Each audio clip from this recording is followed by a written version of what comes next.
লাশ পাই। আমার তো জ্ঞান ছিল না, আমার জন্য তো কিছুই রইল না। আমার তো একমাত্র সন্তান ছিল কামাই করার জন্য। ডক্টর শহীদ উনি ছাড়া আমার কেউ হেল্প করে নাই। উনি আমার ঘরে আমাকে 2 লাখ টাকা দিয়ে আমাকে হেল্প করছে। আমার মতো যেন আর কোনো কানিস কোথাও কান্নাকাটি করে না। আমার মতো যেন আর কোনো মা সন্তান হারাইয়া পথে পথে কাঙ্গালের মতো ঘুরে না।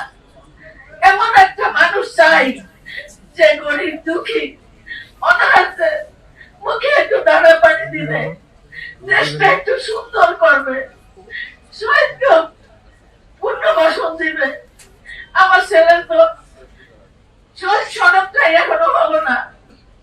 আমার আইডি কার্ডে একটু ঝামেলা, শুধু জামাত ইসলাম শহীদ ডক্টর শহীদ উনি ছাড়া আমার কেউ হেল্প করে নাই। উনি আমার ঘরে আমাকে 2 লাখ টাকা দিয়ে আমাকে হেল্প করছে। আমি আর কোথাও থেকে কিছুই পাই না, আমার কিছু দরকার নাই।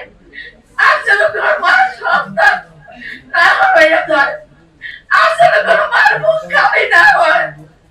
আমার কাছে এইটুকু আপনার কাছে যাওয়ার, সরকারের কাছে আমার এইটুকু আবেদন, যাতে দেশটা একটু সুন্দর হয়, গরিব দুঃখী চিকিৎসা পায়, যারা পঙ্গু অসহায় তাদের চিকিৎসার জন্য অন্য যেন সুব্যবস্থা করে, শহীদ পরিবারের জন্য যেন ভালো একটা ব্যবস্থা করে দেয়।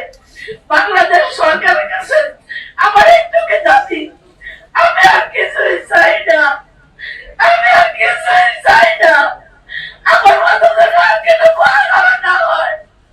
আমার একমাত্র সন্তান ছিল, আমার চিকিৎসা করত, আমার খেতে দিত, আমার ভালোবাসতো।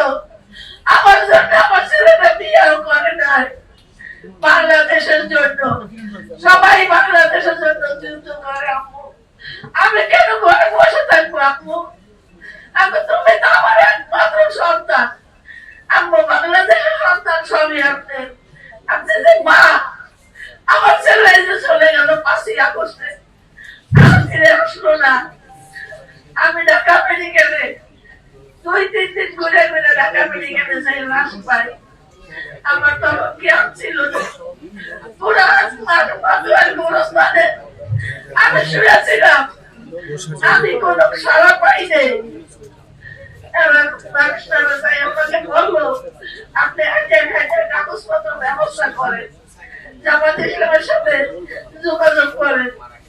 আমি এইভাবে দুনিয়ার দিনখানায় আমি একটা হার্টের রোগী, লিভারের সমস্যা, হাই প্রেশার, এইভাবে আমি দুনিয়া বাস করি। আমার জন্য তো কিছুই রইল না।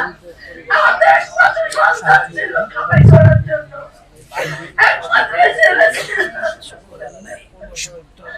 আমার ছেলেটা